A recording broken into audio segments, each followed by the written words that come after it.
Hurst is got some people are on the pitch, they think it's all over. It is now. It's goal.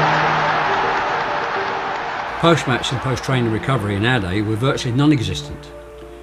If I was playing today, I would absolutely use Recovapro. It helps you recover very quickly from any niggling injuries. The only injury I received over the years was my back, and I think Recovapro would have helped considerably in helping me recover after training and after matches. I use the Recovapro LITE when I need it, which is, at my age, quite often. I use Recovapro on a daily basis to help with niggling aches and pains. I take the Recovapro when travelling, and I have it in my car with me all the time. I would definitely recommend that sports people, and footballers in particular, have Recovapro nearby because it does help to overcome injuries and helps your recovery.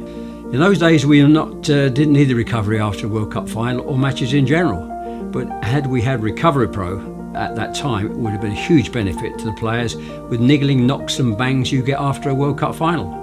I understand that the Recovapro is used by all the Premier League clubs and many other clubs for that matter, and I'm absolutely sure and certain had we had Recovapro in our time, it would have been a huge way of making players' careers last longer.